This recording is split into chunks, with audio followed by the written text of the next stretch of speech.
Bon matin les amis, je vais vous continuer les petites vidéos d'interprétation guidance, un combiné interprétation guidance, c'est-à-dire que je vais piger trois cartes que je vais vous interpréter individuellement. Non seulement que je vais interpréter, mais sur lesquelles je vais vous donner les potentiels qui me viennent d'interprétation. Avec mon oracle, l'oracle au jour le jour, il y a pas, pour l'instant il n'y a pas de livret, mais si je veux trouver un éditeur, appel aux éditeurs, je sais qu'il faut que je travaille sur un petit livret, donc je vais aller faire ça.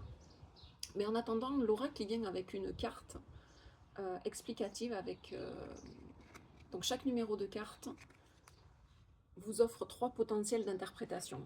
Par ces petites guidances là, je vais prendre donc trois cartes. Je vais appeler trois cartes et vous donner les interprétations qui me viennent aujourd'hui et qui seront peut-être différentes ou complémentaires de celles-ci. Moi, je ne m'y réfère jamais à la carte, hein. J'ai canalisé les informations au début quand j'ai créé l'oracle. Après, voilà, je m'en sers pas. Ça m'est peut-être arrivé une fois ou deux où je sentais que j'avais besoin d'avoir un message d'une carte un matin parce que j'étais comme voilà, mais j'étais pas assez centrée pour recevoir ma propre guidance. Donc du coup, comme c'est quand même moi qui ai canalisé ça, je me suis référée et ah ok, ah oui, ah ok ok ok. Mais c'est très rare, hein. Pour moi c'est exceptionnel, mais voilà.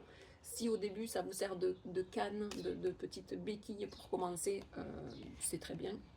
Encore une fois, ce jeu, je l'ai créé sans livret parce que j'estime que mes photos que j'ai prises ça et là au quotidien donc dans mon coin de pays du Lot-et-Garonne, une image vaut mille mots. Donc j'estime que, et je vous fais confiance pour que vous les interprétiez selon ce qui vous vient. Faites-vous confiance. Il n'y a pas de, en fait, il n'y a pas de règle. Il n'y a pas de c'est vrai, c'est pas vrai, c'est bon, c'est pas bon. Donc voilà, bref, donc je vais prendre trois cartes, vous donner un maximum d'interprétations, ou les deux, trois interprétations de base qui me viennent ce matin, et avec l'intention que ces trois cartes, au final, tout ensemble, fassent la recette de la guidance du jour. Alors, nous avons Regarde-toi bien. Regarde-toi bien, on a un petit âne, pas forcément petit d'ailleurs, on a un âne. On a un âne, et cette carte s'est faite appeler Regarde-toi bien. Il y a cette notion comme de jugement, c'est-à-dire que dans Regarde-toi bien et quand tu vois un âne en face de toi, ce que tu vois en face de toi est le reflet de toi. C'est un peu l'idée que ce que tu penses de toi se manifeste dans ta vie. Tu penses que tu te fais toujours tromper, et bien, comme dirait le génie dans la lampe d'Aladin, ton vœu est exaucé. Tu penses que tu réussiras jamais telle affaire, ah ben regarde bien, ton vœu est exaucé, dit le génie, euh, ton génie intérieur, et du coup, ben, la réalité se matérialise. Regarde-toi bien, c'est pas se juger, c'est pas être dur avec soi-même, c'est si tu es en conflit avec quelqu'un, s'il y a quelqu'un qui te chafouine ou quelqu'un avec qui tu as des affinités, ben regarde-toi bien. Parce que ce que tu vois en l'autre est le reflet de qui il y a en toi. Regarde-toi bien aussi, il y a ce côté, je sens, de compassion. Il n'est pas choupinou ce petit âne. Quand je dis petit, c'est dans le sens mignon, c'est pas petit, c'est pas dévalorisant. Euh, il est tout choupinou cet âne. Et pourtant, on dit un bonnet d'âne, on dit quel âne, c'est très, très dévalorisant. Donc regarde-toi bien, il y a... Regarde-toi avec compassion. Regarde comment ce petit âne est tellement mignon. Avec ses grandes oreilles où il doit entendre plein de trucs au loin. Il a ce petit yeux attendrissant qui fait que j'imagine que tout le monde veut vouloir lui faire un petit câlin sur le bout du nez. Regarde-toi bien. Arrête d'insister sur euh, tes défauts ou ce que tu considères comme tes défauts.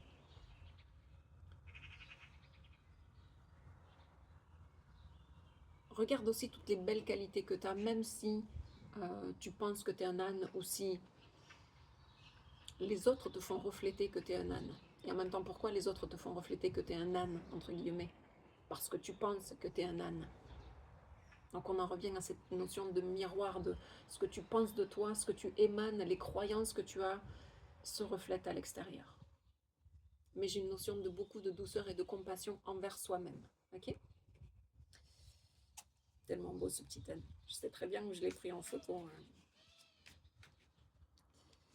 Alors, la deuxième carte qui veut se faire interpréter, c'est souterrain. Enfin, souterrain, ça c'est une photo qui avait un petit panneau écrit souterrain et qui justement, c'était sur une église ou une chapelle. Il y avait il devait y avoir un petit cimetière forcément à l'arrière avec un petit chemin qui s'éloignait qui disait souterrain. Et effectivement, il y avait un souterrain qui était barré, enfin qui était où il y avait des grilles et donc il fallait aller à la mairie, je sais pas trop, pour avoir les clés, bref. Donc je suis pas allée dans le souterrain, euh, mais à l'occasion. Et donc la carte c'est pas vu pas pris. On a cette notion de effectivement ce qui se passe en dessous ne se voit pas, ce qui est souterrain, ce qui est sous terre ne se voit pas, ce qui est à l'intérieur de vous ne se voit pas. Dans le sens,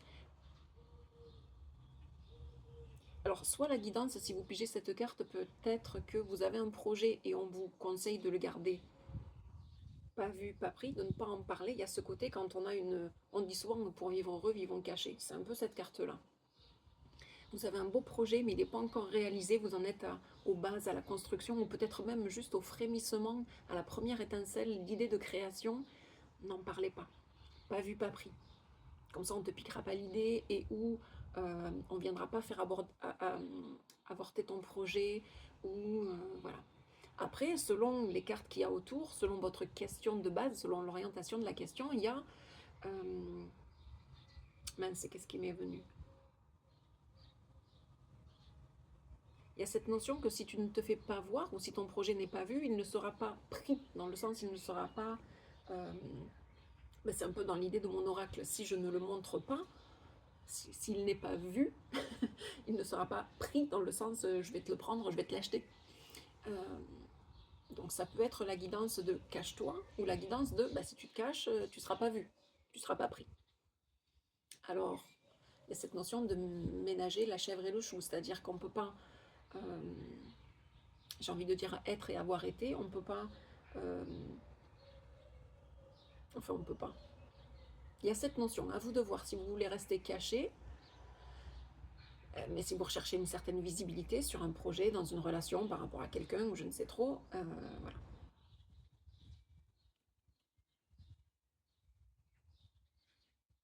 Ça peut être en lien avec des émotions, de garder vos émotions très très, par rapport à une question relationnelle, que vous ne savez pas ce que...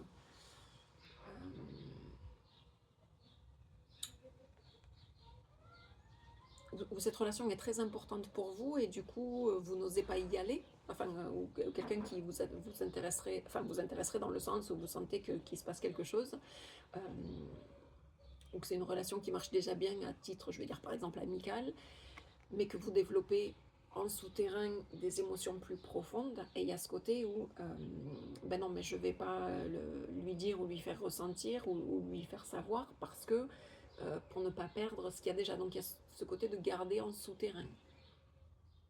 Mais du coup, pour ne pas perdre quelque chose que vous avez déjà acquis. C'est un potentiel d'interprétation. Ça dépend encore une fois de votre question, ça dépend...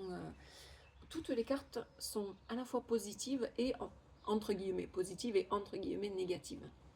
Il n'y a aucune bonne ou mauvaise carte entre guillemets. Il n'y a rien de tel que bon ou mauvais, c'est toute une... Quant à moi, tout se situe sur un spectre.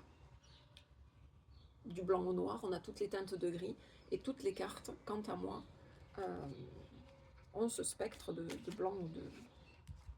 tout ce spectre de gris. À la petite cuillère, bah, elle vient souvent, elle, en ce moment. À la petite cuillère, il y a cette notion de lenteur. Ça va pas se faire vite, ça va se faire doucement, ça va se faire à la bouchée, bouchée après bouchée, ça va se faire tranquillement et même délicatement, puisque cette petite cuillère en bambou que j'ai trouvée dans un bas-côté, si on force comme un dératé pour... voilà, c'est une petite cuillère en bois, donc si vraiment on devait manger, j'allais dire, de la glace, mais pas la glace molle, là, de la glace vraiment compactée, ou comme un glaçon, qu'on voudrait le casser en deux, on briserait la cuillère, et pas le glaçon. Oh, je viens de voir passer un oiseau. Donc il y a ce côté d'être délicat. Oui, c'est quelque chose, c'est peut-être selon votre question, quelque chose qui sera pas rapide, qui va se faire pas alors c'est pas après pas, c'est, à la petite cuillère. J'ai aussi la recette, pourquoi je dis la recette? Hem, j'ai aussi la carte, alors ce n'est pas après pas, c'est les pas perdus, donc c'est pas tout à fait ça, mais là, il y a cette notion d'y aller à la petite cuillère. Il y a cette notion où peut-être si vous commencez une relation de ne pas y aller full on, comme on dirait, de ne pas y aller voilà, avec tout le matériel, je débarque chez toi avec mes valises. Apprenez à appréhender la relation, voilà, une petite cuillère, hein, voilà, le caviar, ça se mange une petite cuillère à la fois, d'abord parce que ça coûte cher. Il y a ce côté d'être, voilà, à la fois c'est quelque chose qui ne va pas vite, ou qui demande de la lenteur, qui demande de la parcimonie. Selon votre question, c'est quelque chose qui demande, oui, parcimonie, lenteur, délicatesse, subtilité. Ok, alors, nous avons pour la guidance du jour, pour le petit message, j'essaie de faire un petit setting que vous voyez, alors vous voyez à l'envers, mais bon, c'est la vie, Charlie. Regarde-toi bien, pas vu, pas pris, à la petite cuillère. Regarde-toi, j'en suis à combien là? 11 minutes. Regarde-toi bien, pas vu, pas pris, à la petite cuillère. Je vais vous le montrer. Regarde-toi bien, pas vu, pas pris, à la petite cuillère. Alors, quelle est la guidance pour le plus grand nombre? La guidance générale pour le plus grand nombre. Si vous, ça vous parle très bien, n'écoutez pas ce que j'ai à dire, du coup, vous dire, ah ben moi, ça me parle de ça, avec ce qu'elle vient de dire comme interprétation pour celle-ci, celle-ci, celle-ci, je vais piocher dans la salade de fruits, et moi, ça me parle de, voilà. Pas vu, pas pris, à la petite cuillère. Je sens qu'il y a, donc ça s'adresse à vous, vous qui regardez cette vidéo, que ça vous concerne vous directement, que ça ne concerne pas une autre personne, ça vous concerne vous directement par rapport justement au thème de la compassion que j'abordais, ou de bienveillance envers vous-même, d'être doux envers vous-même. Et il y a cette notion de se redécouvrir. Pas vu, pas pris, ça me fait penser, alors c'est une interprétation que je ne vous ai pas donnée auparavant, qui me vient, je pense qu'à chaque fois que je peux tirer la carte, à chaque fois que j'ai une nouvelle potentiellement interprétation qui vient selon les cartes avant-après, selon ce qui me vient. Bienveillance envers vous-même par rapport à peut-être des potentiels chez vous, pas que vous ne connaissez pas, mais que peut-être vous sous-estimez ou que vous avez gardé au fond de... je vais vous donner mon exemple. Allez, j'en profite comme ça pour vous parler de moi. Et si un jour vous voulez faire une guidance avec moi ou par rapport à la lecture de vos traits de personnalité, de voir voilà, si je peux être la personne qui vous correspond, si vous sentez des affinités avec moi, ou voilà. Je vais vous raconter mon histoire en espérant que ça répondra à votre problématique, en tout cas votre guidance du jour. Il se trouve que toute petite, je me suis fait, je vais revenir sur ceux qui la connaissent, c'est l'histoire de mon dessin de la girafe que je me suis fait déchirer. Alors c'était pas un âne, c'était une girafe que je devais dessiner, je devais avoir 4 ans. C'était ma première année de maternelle, en tout cas c'est la première année que je suis rentrée à la maternelle. Parce que je suis rentrée à la maternelle à 4 ans. En dernière année en fait. Ou avant dernière année, je sais pas comment ça se passe, maths sup, maths, maternelle deuxième année. Et cette maîtresse, dont je me souviens très bien le nom, je vais le taire pour des raisons d'éthique personnelle, je me fais déchirer ma girafe. Parce qu'elle ne devait pas être jolie, parce qu'elle ne devait pas avoir un long cou. Je ne me souviens pas du dessin. Je me souviens juste qu'elle a pris mon dessin, qu'elle l'a déchiré en morceaux. Et que j'ai eu l'impression que dans l'instant d'après, je me revois assise toute seule à ma petite table. Vous savez, les tables, elles sont toutes basses à l'école. On doit faire 50-70 cm de haut quand on est mouflé. Donc, sur ma petite table basse, en tout cas ma petite table ronde, on devait être à 4-5, peut-être des tables hexagonales. Les baies vitrées qui donnaient sur la cour d'école étaient aussi très basses, comme ça, assis sur nos petites tables, on voyait dans la cour, si on avait les fenêtres à 2,50 m, on n'aurait pas pu voir dans la cour d'école. Et je vois que tous mes petits camarades de classe se sont allés jouer en récréation. Alors il y a ceux qui jouent dans le sable, il y avait un gros bac à sable, c'était autorisé dans ces années-là. Et on n'en est pas mort. Et les garçons, pour la plupart, jouaient avec des pneus. On avait des pneumatiques. J'imagine que ça aussi, c'est oh mon Dieu, c'est c'est banni de nos jours. Et donc, on s'amusait à pousser les pneumatiques autour du bac à sable, voilà, pour les garçons qui avaient besoin de se dépenser. Donc, moi, je les vois jouer dans la cour. Moi, je suis punie parce que j'ai fait un dessin de girafe qui est pourri, visiblement, puisqu'il a été déchiré en 1000 morceaux, ou au moins en 4. Mais je n'ai pas souvenir que la maîtresse, elle m'explique comment il faut que je la refasse. Elle me dit, t'es punie, il faut faire une girafe qui ressemble à une girafe. J'imagine qu'elle m'a dit ça. Je n'en ai aucun souvenir. J'ai juste le souvenir de me faire déchirer mon dessin. Je me souviens même pas du dessin. Tout ça pour dire que pendant toute ma scolarité, après on rentre à l'école primaire, et là, en face de la poésie, dans le carnet de français, ou peut-être il y a un carnet spécial poésie, on écrivait la poésie sur la page de mémoire de droite, et on devait dessiner en face, illustrer l'essentiel de la poésie sur la page d'en face, la page de gauche. J'ai toujours été incapable, j'ai été traumatisée, je pouvais en pleurer, être pétrifiée, de me dire oh mon Dieu, il faut que je dessine. Je n'ai jamais dessiné donc de ma jeunesse, j'allais dire de ma vie pour ainsi dire, mais de ma jeunesse. Et puis malgré tout, je ressentais que j'en avais envie. Alors est-ce que j'en ai eu envie par frustration, par rébellion, ou parce que si on m'avait donné les bases, si elle m'avait expliqué dès le début, mais regarde Caro, c'est une girafe, regarde la girafe. Est-ce qu'on avait même un modèle? Je n'en sais rien, peut-être que oui, et que je ne l'avais pas respecté. Je n'en sais rien. Mais je me serais attendue à ce qu'elle m'explique. Ben regarde Caro, le cou on le fait plus haut, ou les pattes il faut qu'elles soient plus longues. Regarde, tu vois bien que tes pattes elles sont trop courtes. Non. Déchirure de dessin et déchirure de mon petit cœur d'artiste à vie. Ah, à vie, mais pendant très très très longtemps. Et il m'a fallu des années que je sois dans ma vingtaine pour recommencer à dessiner juste au crayon de papier, juste au gris, au fusain. Le fusain est entré dans ma vie comme des bouts de ce qu'on appelle charcoal en anglais, du charbon en fait, hein, des bâtons de charbon, on va dire ça comme ça. Et après, c'est le pastel qui est rentré dans ma vie. Et depuis récemment, là, depuis le mois d'août de l'an dernier, eh bien, je me suis mise au pastel. Je me fais confiance. Alors oui, il y a eu, quand j'habitais au Québec, à un moment donné, j'ai pris des petits cours rapidement parce que je sentais que j'avais envie de ça. Je sentais qu'il fallait que je passe au-delà de cette frustration, que certes, j'allais pas devenir Picasso et que je suis peut-être même pas bonne pour dessiner, mais j'avais ce besoin de passer outre. Il y a ce côté, c'est un peu long, mais au moins vous connaissez ma petite histoire, et une des blessures que j'ai eues voilà, dans mon enfance et qui m'a duré longtemps, longtemps.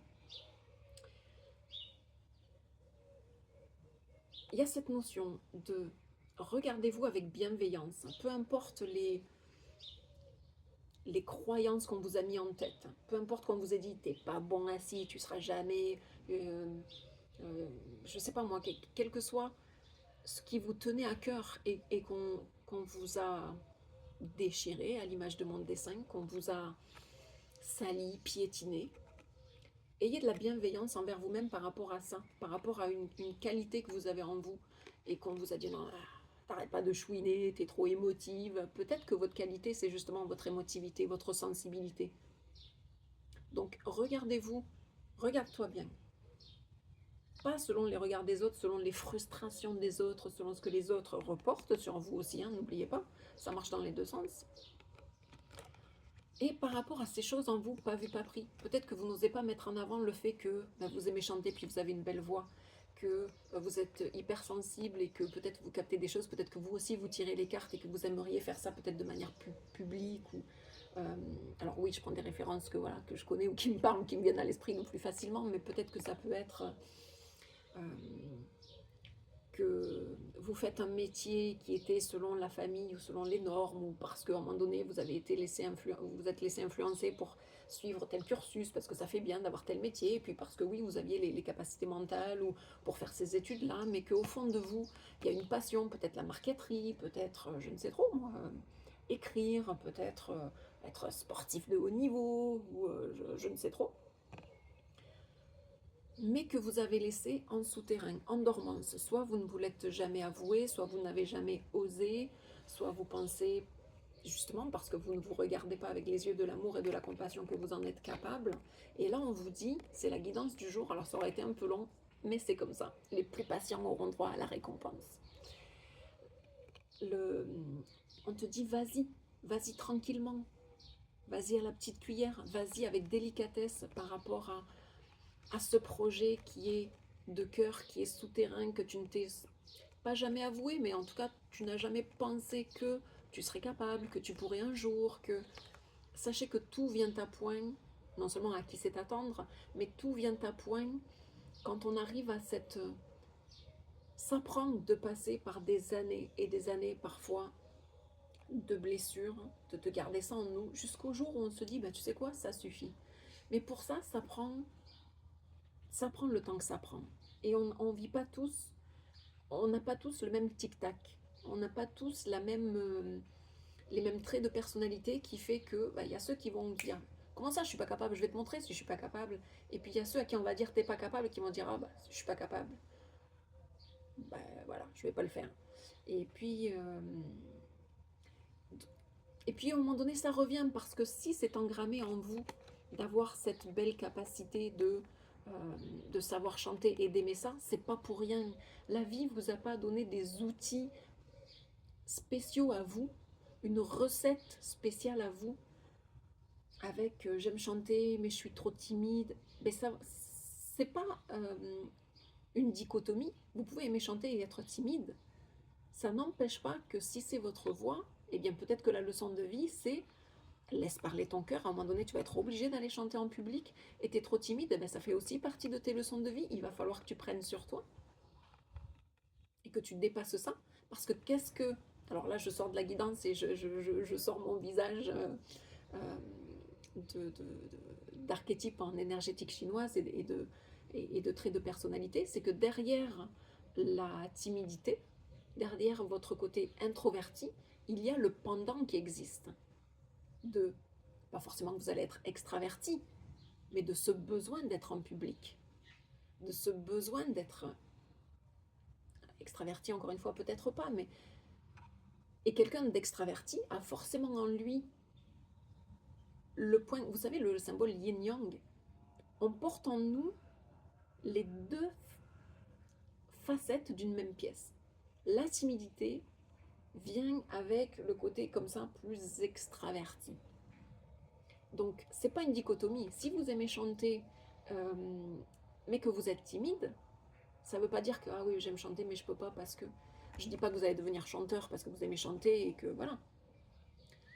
Mais j'espère que vous avez entendu mon point. Ceux qui se sentiront concernés, alors par le chant ou autre chose, vous saurez de quoi je parle. On a en nous tous les outils. Si on a une passion, si on a un attrait pour un pays, pour un instrument de musique, pour un sport, pour euh, quoi que ce soit, c'est pas du hasard. Ça se peut pas.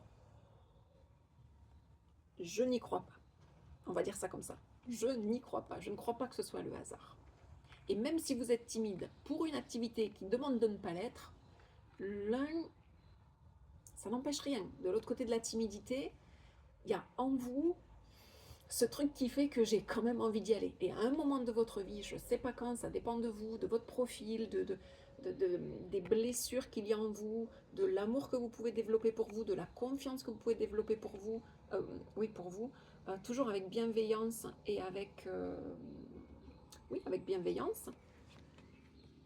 La guidance, c'est vas-y pas à pas. Bien sûr que je ne te demande pas d'aller réserver une salle de spectacle pour ceux qui... Ah, j'ai toujours rêvé d'être humoriste. Parce que je fais rire mes proches, etc. Oh, mais je suis bien trop timide en dehors de mon cercle restreint, etc. On te dit d'y aller pas à pas. On ne te dit pas de mettre l'argent de tes économies et de réserver une salle de spectacle dans ton coin de pays ou à Paris ou je ne sais trop et d'y aller comme ça sans être préparé. On te dit vas-y à la petite cuillère. Moi, quand j'ai commencé à dessiner, j'y suis allée tranquillou bilou, avec un petit dessin, quelque chose, une esquisse qui me paraissait assez simple, sans le montrer à personne. Et puis petit à petit, je dis, je vais passer du fusain, j'ai ce goût pour le pastel, parce que c'est tactile, moi c'est ce qui vient me chercher, c'est que c'est du bout des doigts, c'est comme la craie à l'école, où j'adorais ça, ce contact avec la craie. Peut-être que déjà c'était les prémices que j'allais être attirée par le pastel plus tard, alors que je ne savais même pas que ça existait. Vas-y tranquillement. C'est toi qui sais. Quand tu regardes dans ton cœur, quand tu laisses parler ton cœur et que tu suis cette passion souterraine, mais qui, quand je dis souterraine, c'est sous-jacente, c'est dans tes veines. Ça se voit pas ce qui coule dans tes veines, mais ça y coule. Et on te dit, vas-y, vas-y tranquillement, vas-y avec douceur, encore une fois. On a deux cartes quant à moi, qui te disent vas-y avec douceur et bienveillance. Si tu y vas trop fort, la cuillère va craquer, c'est pas ça qu'on veut. C'est pas ça que la guidance veut pour toi. La vie ne veut pas notre, la vie veut notre bien. Même si ça paraît que oui, ben alors pourquoi on m'a dit petite que... ben on m'a pas dit, on m'a montré par A plus B en déchirant mon dessin que ça valait 1000 mots. Ça aussi c'était une action qui valait 1000 mots.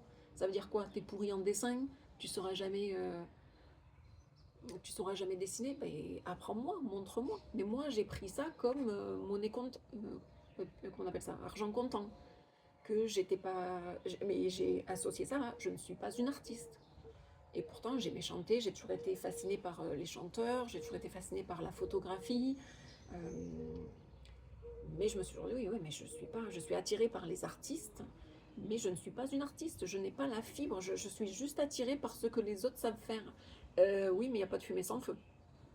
Il n'y a pas de fumée sans feu. Quand on est attiré par quelque chose que les autres font, vous voyez comment ça vient me chicoter l'expression de moi? Parce que s'exprimer, c'est aussi, j'allais dire, un talent. Je ne dis pas que j'ai le talent de m'exprimer. Justement, je passe au travers de mes blessures euh, j'allais dire un gros mot. Tais-toi, tu sais pas dessiner, tu sais pas t'exprimer, tu sais pas... voilà, tais-toi. En gros, déchirer mon dessin, ça revient à dire tais-toi. C'est pour ça que ma voix est comme... elle est partie un instant. Je me suis un peu perdue dans mes skis, mais il y a cette notion de... Sois bienveillant envers toi-même. Vas-y avec douceur et délicatesse. Tu veux pas que la petite cuillère en bambou casse. Mais comme c'est souterrain, que ça fait tellement longtemps que tu tiens ça au fond de toi, mais que maintenant, sans doute, ton cœur te dit, mais j'en peux plus là. Cette passion-là, là, elle fait partie de moi, elle est en moi. J'ai beau y mettre un mouchoir dessus, elle revient tout le temps dans l'arrière de ma tête, elle revient en surface. Il y a quelqu'un qui fait ce que j'aimerais faire, il y a quelqu'un qui s'essaye alors que bah, il n'est pas meilleur que moi. Non, mais lui, il s'est essayé, ou elle s'est essayée. Et toi, tu gardes encore ça souterrain, et là, on te dit, regarde-toi avec bienveillance. Les qualités que tu vois dans les autres, tu les as aussi. Parce que si tu les vois chez les autres, c'est que tu les vois en toi. Tout comme quand on voit des défauts chez les autres, ah, il est tellement égoïste, c'est qu'on est égoïste, quelque part. Mais si tu vois du talent chez l'autre, et que ça te parle, et que tu aimes ça, et que tu es jaloux, entre guillemets, que tu admires, je préfère le mot admire ça chez l'autre, c'est que tu l'as en toi. Et la guidance, c'est... Oups, pardon, la tête à l'envers. C'est... mais pour une fois, regarde-toi à l'envers, dans le sens... euh, au lieu de te regarder en te disant que tu n'es pas capable ou que tu vas être jugé ou etc., regarde-toi à l'envers et dis-toi, ben, si j'essayais, doucettement, tranquillement, en le montrant à personne pour commencer. C'est un super de beau message. Désolée d'avoir un peu extrapolé en vous racontant mon histoire, mais j'espère vraiment que ça aura... Euh, ben, c'est un exemple comme un autre. Et puis, comme ça, vous savez que moi non plus, je ne suis pas loin de là. Au contraire, immunisée de blessures et ou de freins que je m'essaie de dépasser jour après jour. Moi aussi. Je vous souhaite une belle journée. Ciao, ciao, à la prochaine.